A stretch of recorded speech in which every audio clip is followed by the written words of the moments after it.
Daniel Reed had been mopping floors for 8 years, and he could tell the quality of his station by how people treated their cleaners. On Orbital Station Harmony, most diplomats walked past him like he was part of the furniture. That was fine. He preferred it that way. The bucket wheels squeaked as he pushed his cart down Corridor 7. His supervisor had sent him a message 20 minutes ago. Clean Section 7B before the evening session. Conference rooms, mostly. Daniel knew them well. He had cleaned those rooms 100 times, scrubbing coffee stains from tables where aliens decided the fate of solar systems.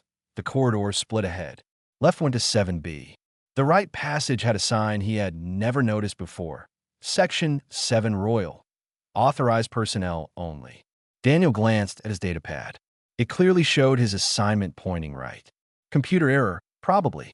The station's navigation system had been glitchy all week that he shrugged and turned right. The passage opened into a chamber that made Daniel stop and stare. It was enormous. The ceiling stretched up 3 stories, covered in golden tiles that caught the light like captured stars. Dust covered everything. Not the regular kind of dust, but something that glittered when Daniel's headlamp hit it. Purple and silver particles floated in the AI. In the center sat a throne. Not a chair, a throne. It looked like someone had carved it from a single piece of black crystal, with 7 golden suns arranged in a crown above the seat. Dust covered it too, thick as winter frost. Daniel checked his pad again.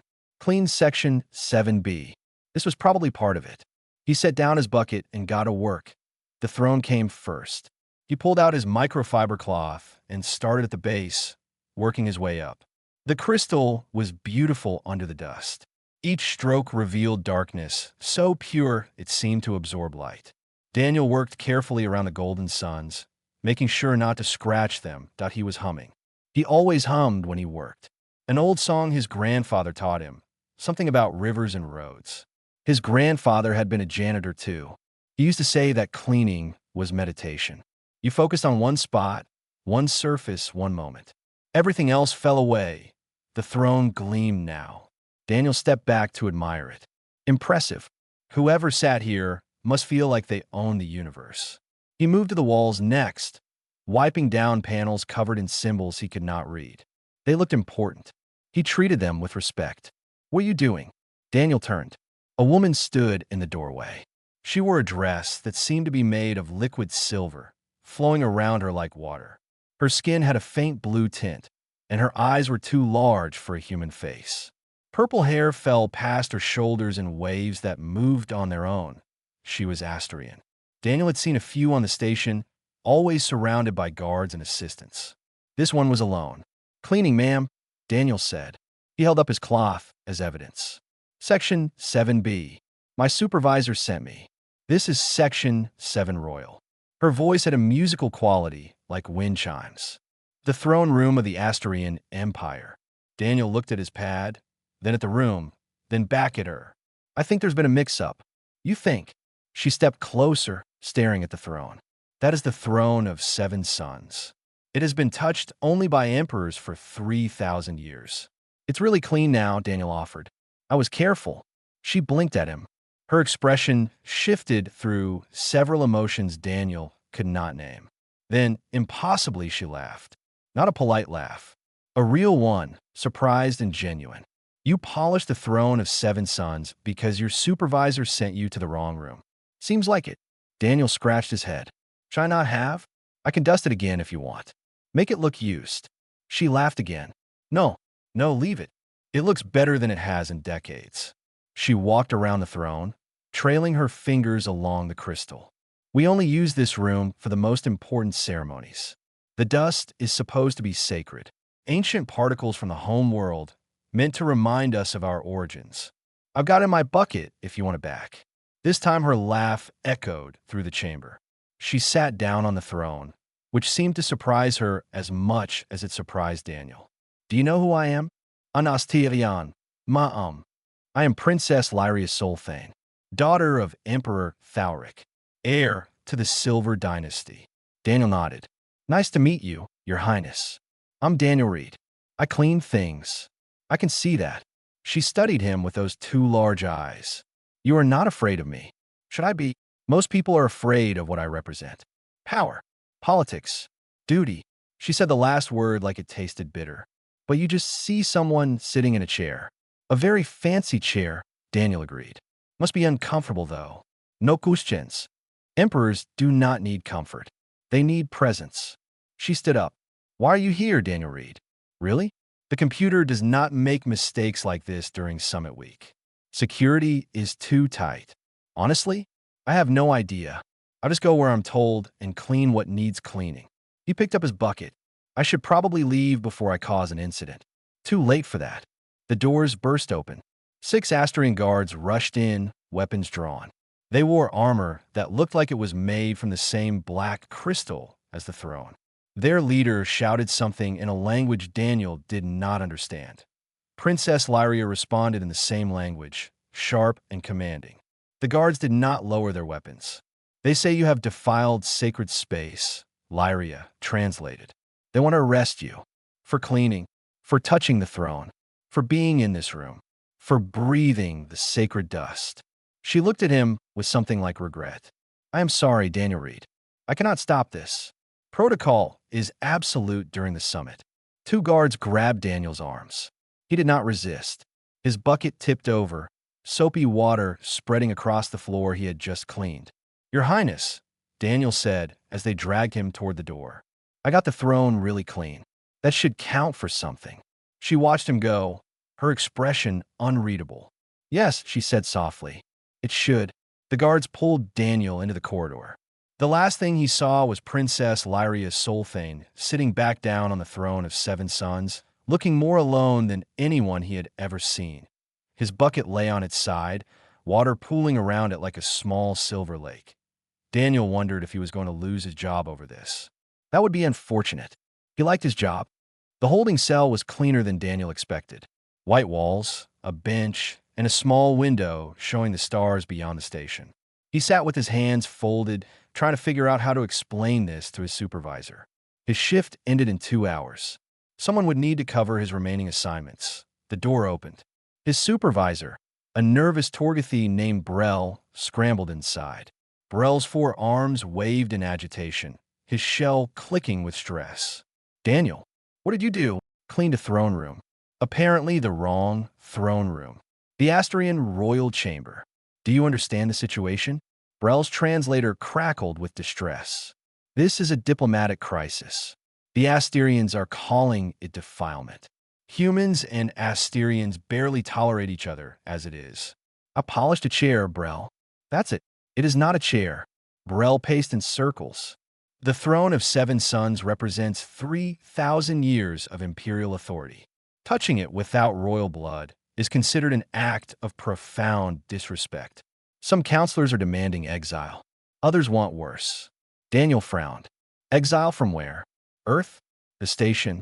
The galaxy? Brel stopped pacing. Daniel, the Asterians do not joke about tradition. Their culture is built on honor and protocol. What you did, even by accident, violates both. So what happens now? I do not know. The summit leaders are in emergency session. Humanity's ambassadors are trying to apologize. The Asterians are not listening. Brel's voice dropped. I am sorry, Daniel. You are a good worker. The best I have supervised. But you may not be working anywhere after this. Brel left.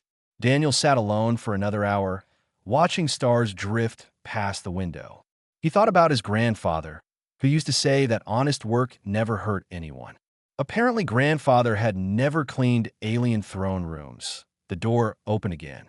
This time, an Asterian guard entered, followed by 2 others. They gestured for Daniel to stand. He did.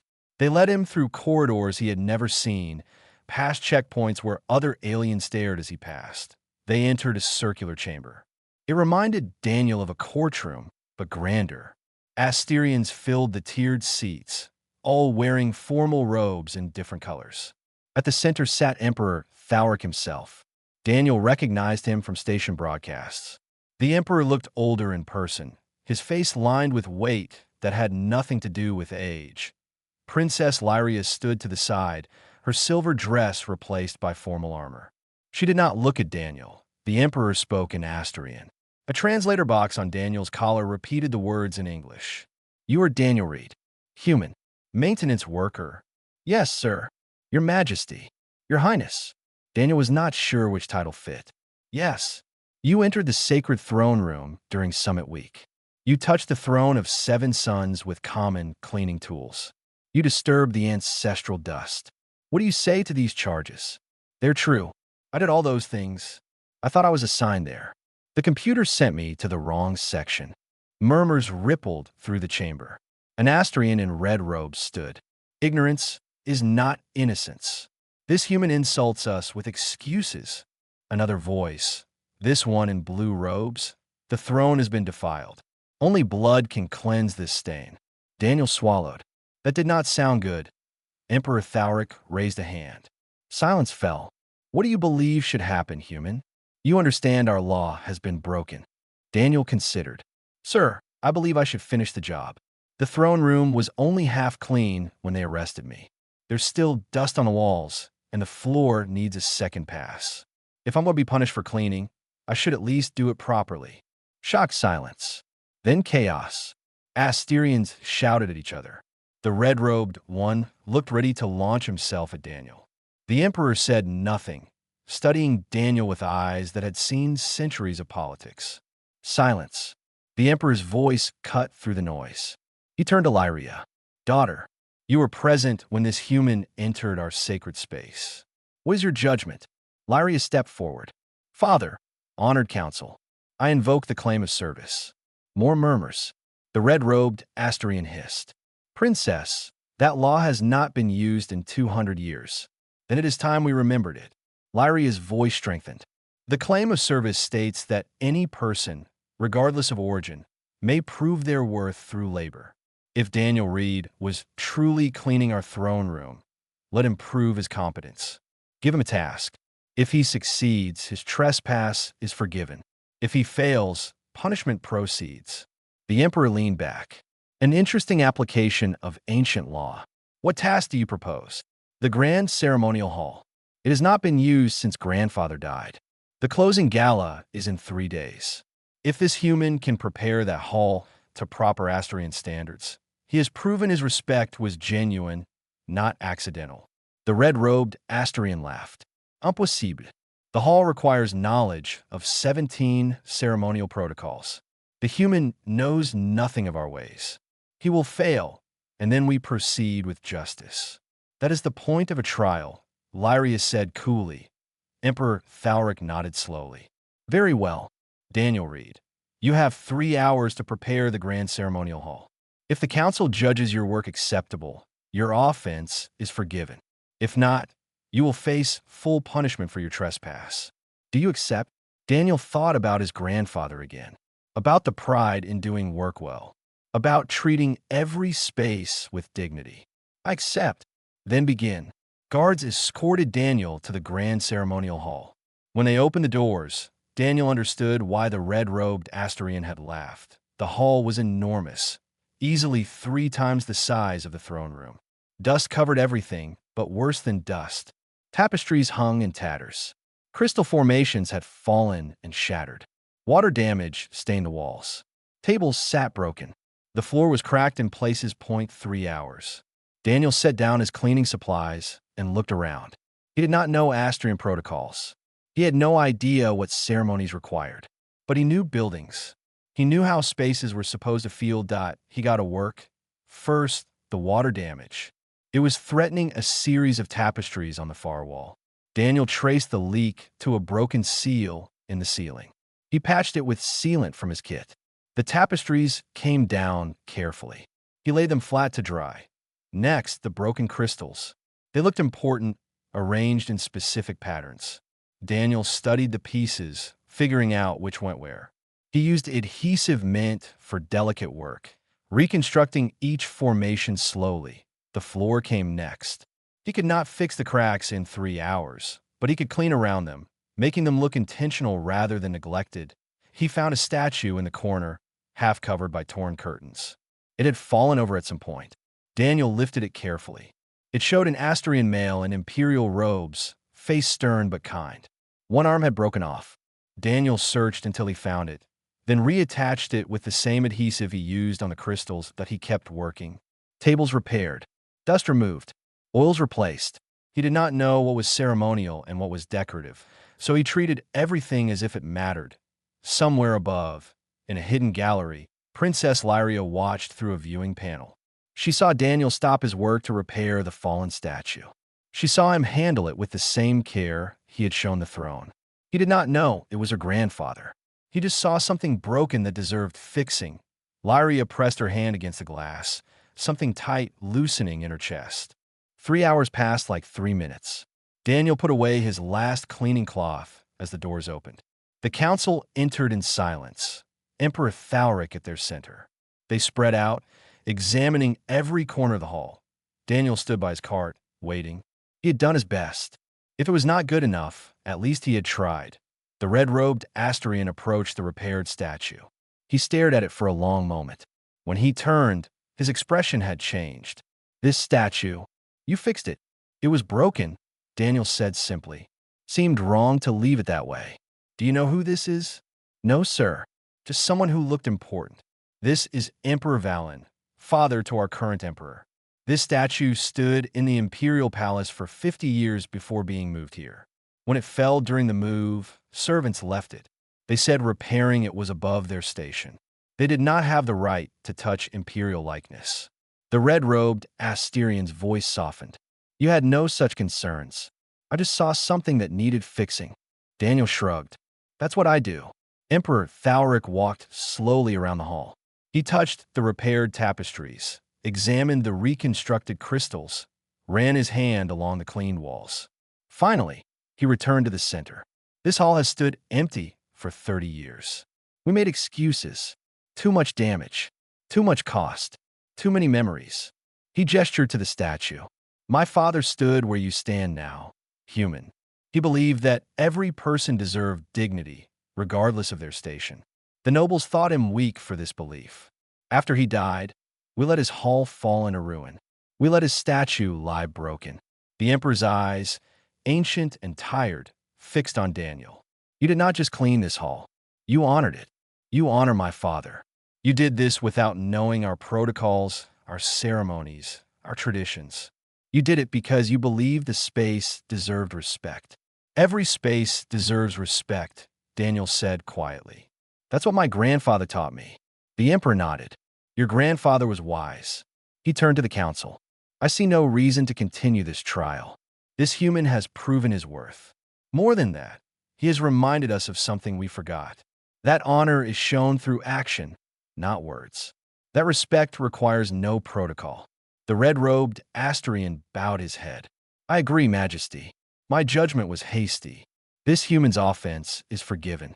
One by one, the other council members voiced agreement. Daniel felt tension he had not realized he was carrying drain from his shoulders. However, the emperor continued. We face a new situation. By Asterian law, success in the claim of service creates obligation. You have proven yourself worthy of royal service, Daniel read. For the duration of the summit, you will serve as personal attendant to Princess Lyria. Daniel blinked. I'm sorry, what? Lyria stepped forward from the shadows. She had been there the whole time, watching. It is tradition, Daniel. You passed my challenge. Now you serve in my household. Temporarily, I have cleaning routes. My supervisor will be informed, the emperor said. This is a great honor, human. Do not refuse it. Daniel looked at Lyria. She met his eyes, and something passed between them. An understanding. She had saved him from punishment. Now he was tied to her in ways neither had planned. I accept, Daniel said. The council dispersed. Daniel was given new quarters close to the royal suites. A uniform appeared, though he was allowed to keep his cleaning tools. You may need them, an attendant explained cryptically. That evening, he attended his first formal function, a reception for the summit delegates. Daniel stood behind Lyria's chair, unsure what he was supposed to do. Watch. Listen. Look decorative. The delegates found his presence amusing. A Corvin ambassador made a joke about humans finally finding their proper place. A Silene diplomat asked if Daniel did windows. Lyria smiled politely at each comment, but Daniel noticed her hand tighten around her glass. During a quiet moment, a server dropped a tray. Glasses shattered across the floor. The server froze, terrified. Daniel moved without thinking, grabbing a cloth from his pocket and kneeling to help clean. The server stared at him. "It happens," Daniel said. "No harm done."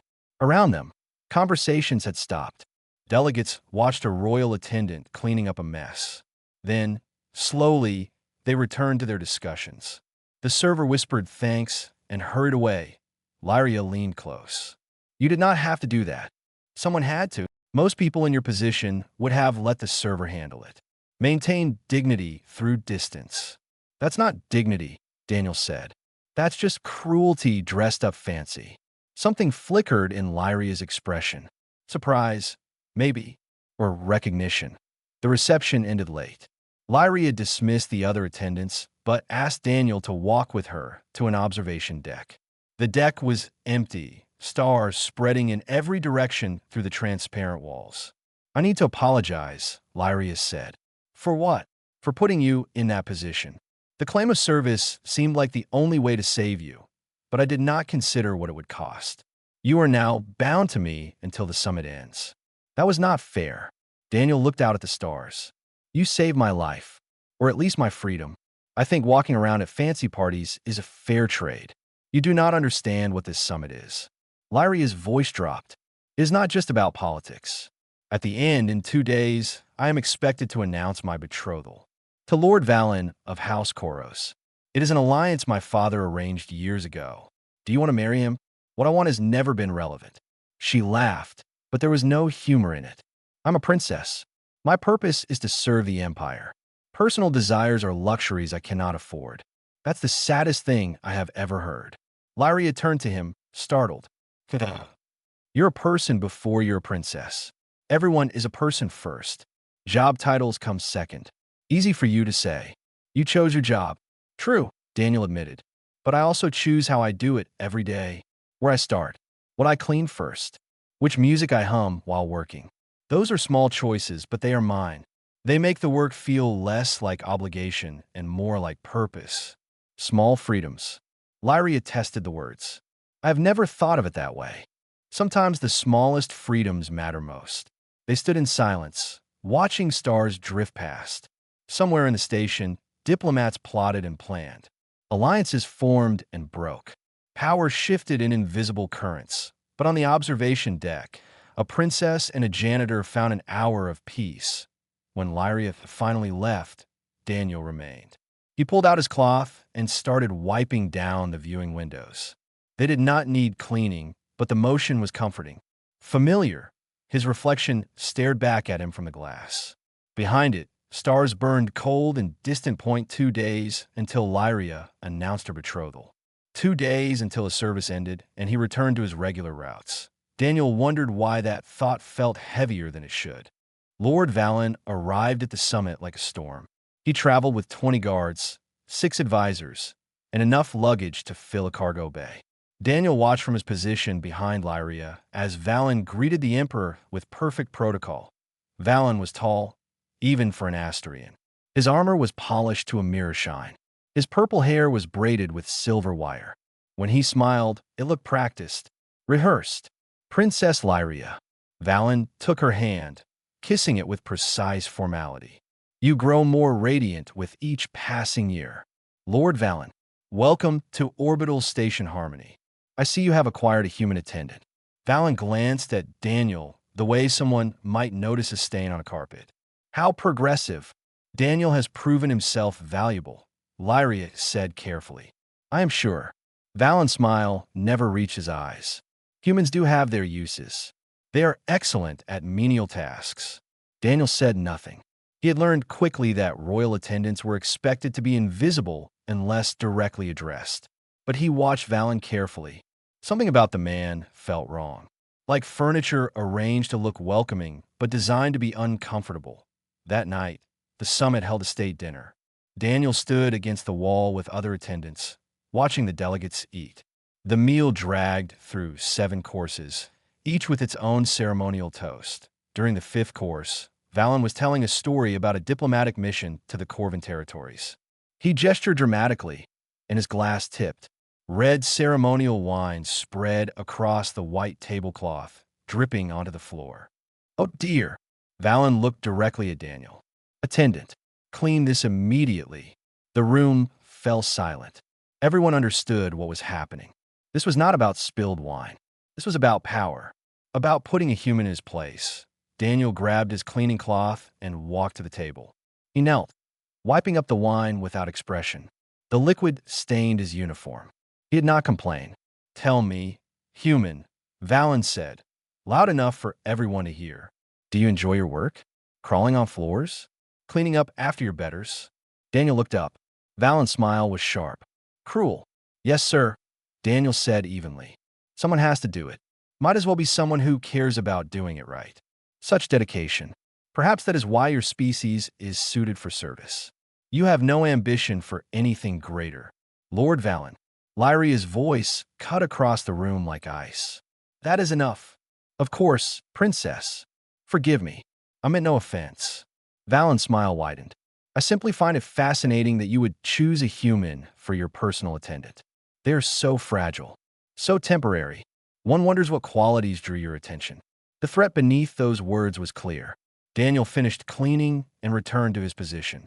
His hands were steady, but inside, anger burned quiet and cold. After dinner, Daniel cleaned in the upper observation decks, tried to work off his frustration. Lyria found him there an hour later. I am sorry. She looked exhausted. Valen should not have done that. He was making a point. He was being cruel. There is a difference. Is he always like that? I do not know. We have met only a handful of times, always in formal settings. Each meeting is choreographed, scripted. Lyria sat on a bench, her formal armor replaced with simpler clothes. In 2 days, I will bind my life to his. And I know nothing about him except that he humiliates people for entertainment. You could refuse and cause a political crisis. House Koros controls 3 systems. Their fleet is powerful. If I refuse Valen, it insults his house. They could withdraw from the alliance, maybe even turn hostile. So you sacrifice yourself to keep the peace. That is what rulers do. Lyria's voice was flat. We are not permitted happiness, only duty. Daniel sat beside her. My grandfather told me something once. He said that people who demand you erase yourself for their benefit are not asking for sacrifice. They are asking for surrender. There is a difference. Your grandfather sounded wise. He was just a janitor. But yeah, he was pretty wise. They sat in silence. Outside, stars turned in their ancient patterns. Inside, Daniel's mind worked. Something about Valen bothered him beyond the obvious cruelty. Something in how his guards moved, how they whispered, how they watched everything with too much attention. I have been cleaning Valen's guest quarters, Daniel said slowly. Part of my attendant duties. And his people are nervous. I see it in how they leave things. Data pads left open when they should be locked. Conversations that stop too quickly when I enter. They're hiding something. Everyone has secrets during Summit Week. That is the nature of diplomacy. Maybe. Daniel pulled something from his pocket. A small data chip, no bigger than his thumbnail. I found this under Valen's desk. Probably dropped by accident. Lyria stared at the chip. Daniel, if you took that, I found it while cleaning. I thought maybe it was important. He held it out. I do not know what is on it, but I know when people are hiding things that feel wrong. Valen's people feel wrong. Lyria took the chip carefully, as if it might burn her. This could be nothing, could be, or it could be everything. She closed her fingers around it. If I look at this, if there's something bad on here, I cannot pretend ignorance. It will force action. I know. You're asking me to choose between peace and truth. I'm not asking anything. I'm just a janitor who found a data chip. Daniel stood. But my grandfather also used to say that peace built on lies is just a different kind of war. Quieter, slower, but just as deadly. He left her there, holding the chip, staring at stars die in his quarters. Daniel tried to sleep, but could not. His instinct screamed that something was wrong. He had cleaned too many spaces, watched too many people. He knew the difference between normal diplomatic tension and genuine danger, that Valen's people were preparing for something. Near midnight, his door chimed. Lyria stood outside, her face pale. I had my most trusted advisor analyze the chip. Quietly, Carefully, her voice shook.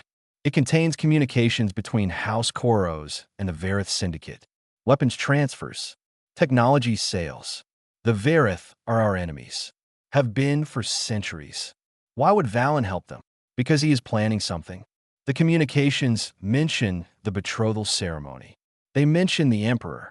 Daniel, I think Valen intends to kill my father during our wedding announcement. With my father dead and me bound to Valen, House Koros takes control of the Empire. You need to tell the Emperor. With what proof? One data chip found by my human attendant? Valen will claim it is fabricated. His house is powerful enough to make the accusation look like I am trying to escape the marriage. It could start a civil war. So what do? I need more evidence. Concrete proof that cannot be denied. Lyria met his eyes, and I need it before the ceremony in 2 days. I can help. Daniel, this is dangerous. If Valen discovers we are investigating, I clean things. That means I go everywhere. No one watches janitors carefully. We are invisible. He smiled slightly. Sometimes being underestimated is useful. Lyria studied him for a long moment. Then she nodded. Be careful. Please. Always am. But as Daniel began planning how to search for evidence, neither of them noticed the small surveillance device attached to the corridor ceiling, recording everything. Daniel spent the next day cleaning with purpose. He worked his way through sections where Valen's people gathered, listening more than he cleaned. Maintenance workers knew the station's secrets. The invisible people who kept everything running. In a storage bay, he found Mira, a young human technician who maintained life support systems. She was replacing air filters when Daniel arrived. Mira, can I ask you something? Sure, Dan. What is up? Have you noticed anything strange about the Koros delegation? Mira glanced around, then lowered her voice. Actually, yeah. Their quarters are pulling weird power levels. Way more than they should need for personal use. I filed a report, but security said it was fine. What kind of power? The kind you use for military-grade encryption equipment, or weapons charging systems.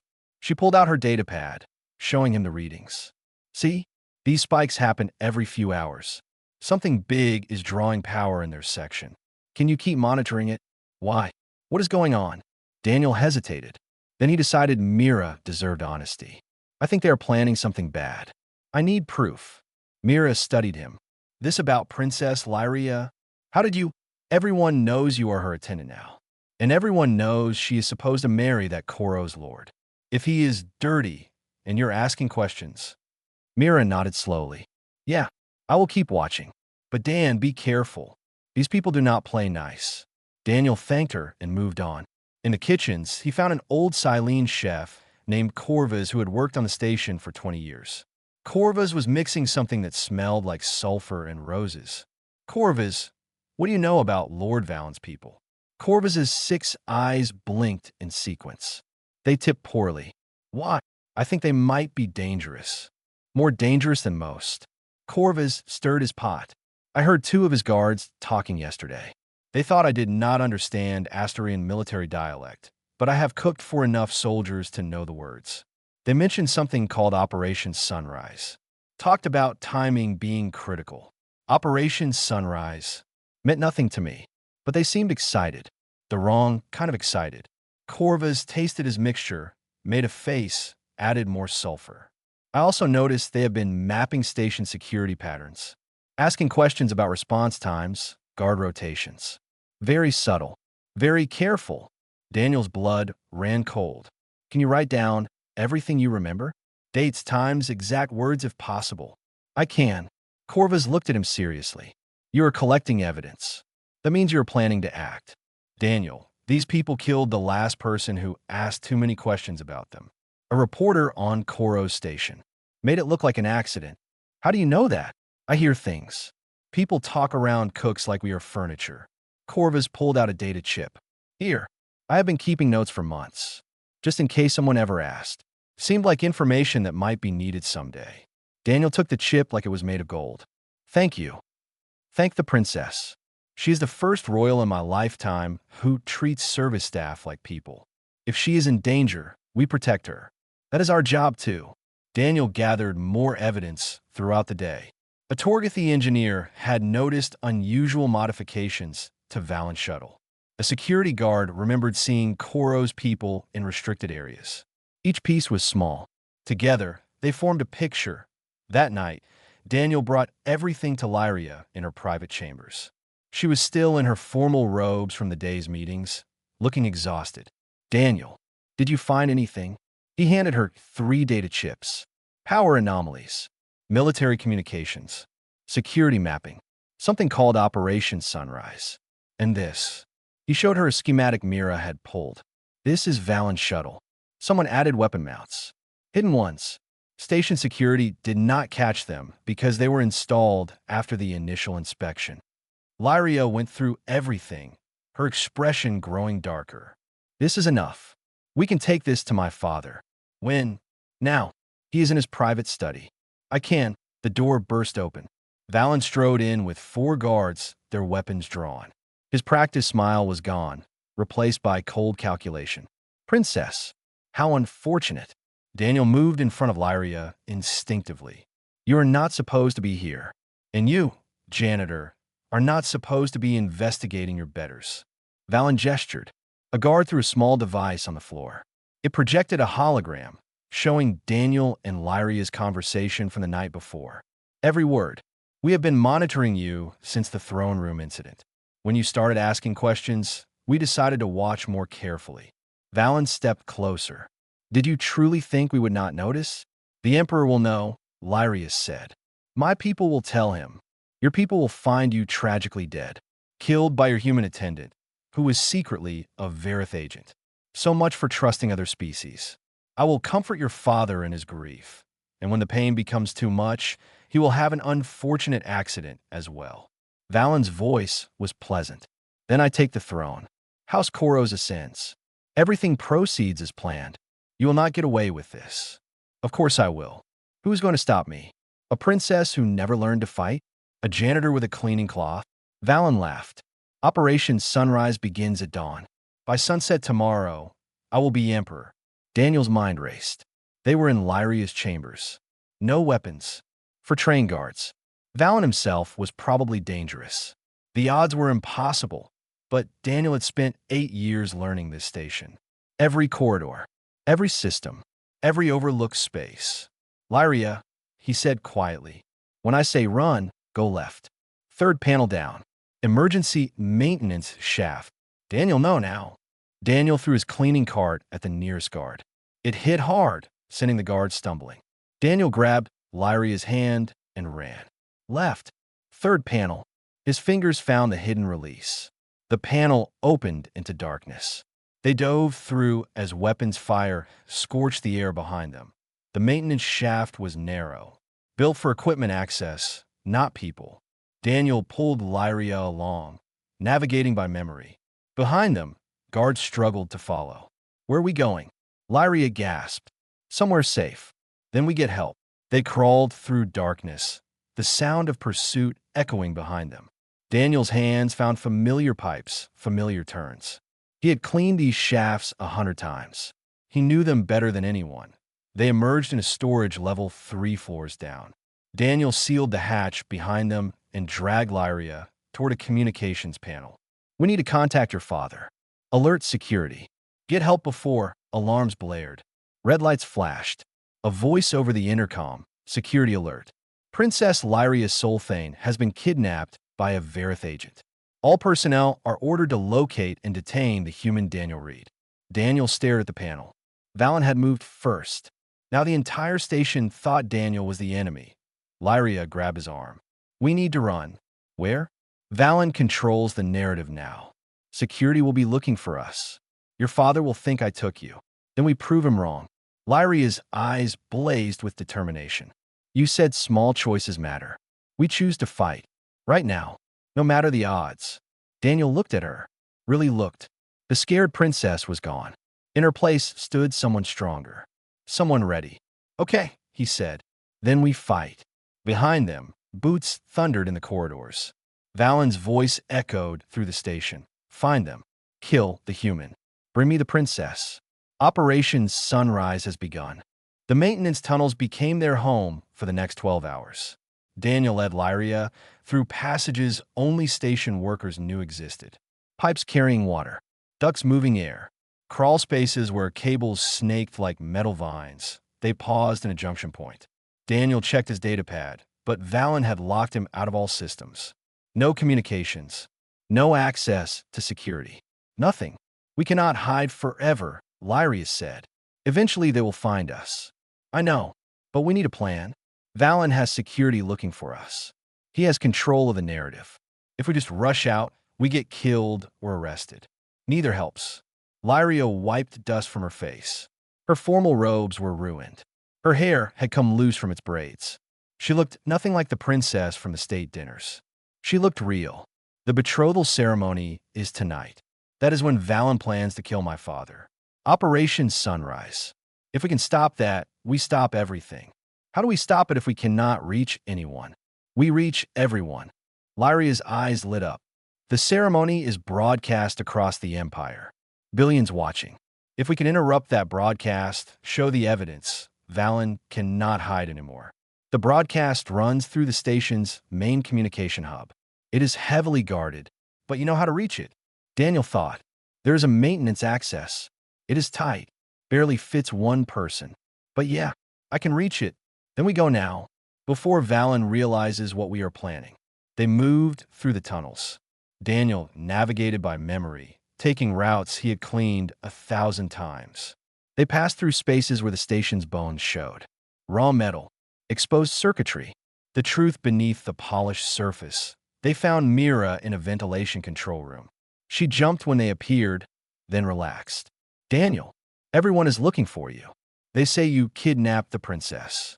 I'm fine, Mira, Lyria said. Daniel saved my life. We need your help. Mira listened as they explained. Her eyes widened. Valen is planning to kill the Emperor during the ceremony? Yes. We have evidence, but we need to broadcast it. Can you help us reach the communications hub? I can get you close. There is a ventilation shaft that runs right behind the broadcast control room. But Daniel, security is everywhere. Even if you reach it, you have maybe 2 minutes before they break through. 2 minutes is enough. Daniel looked at Lyria. You should stay here. If this goes wrong, we both face the consequences. Lyria's voice was steady. I'm tired of letting others fight my battles. I'm tired of hiding behind protocol and duty. My father is in danger. My people are being deceived. I will not stand aside. Daniel smiled. Your Highness, you are terrifying when you are determined. Good. Mira led them through access corridors. They passed other workers. Most ignored them. A few nodded, understanding in their eyes. Word had spread through the invisible community. The princess needed help. That was enough. They reached the ventilation shaft. It was exactly as tight as Daniel remembered. He went first, pulling himself through with practiced efficiency. Lyria followed, struggling in her formal robes, but refusing to quit. They emerged behind a panel in the broadcast control room. Through the grate, Daniel could see technicians preparing for the ceremony. Screens showed the grand ceremonial hall filling with dignitaries. Emperor Thalric sat on the throne of 7 suns, the same throne Daniel had cleaned days before. Valen stood beside the throne, playing the role of devoted future son-in-law. We need to move fast, Daniel whispered. He removed the panel carefully. The technicians were focused on their work, adjusting cameras and sound levels. Daniel and Lyria slipped into the room. Daniel went to the main console. His fingers flew across the interface, accessing systems he had learned while cleaning these rooms. Every technician thought janitors were invisible. They never hid their passwords or locked their screens when he was mopping nearby. That invisibility became power now. I have access to the broadcast, Daniel said quietly. But the moment I upload your evidence, they will know we are here. Do it. Daniel inserted the data chips. Evidence flooded the system. Communications, schematics, testimony from station workers. Everything that proved Valen's conspiracy. Alarms blared. Technicians shouted. Security forces burst through the main door. But the evidence was already broadcasting. Across the Empire, billions watched as Valen's crimes appeared on their screens. Messages to enemy states. Weapon shipments. plans for assassination that I in the grand ceremonial hall. Emperor Thalric stood, his expression transforming from confusion to rage. He looked at Valen, who had frozen in place as his conspiracy unraveled in real time. "Seize him!" the Emperor roared. Valen moved fast. His hand went to his armor, pulling a concealed weapon. He aimed at the Emperor, but royal guards were already moving. They tackled Valen as his weapon discharged, the shot going wide in the broadcast room. Security forces surrounded Daniel and Lyria. Weapons raised. Faces hard. "Stand down," Daniel said calmly, raising his hands. "Check your feeds. You will see we are not the enemy."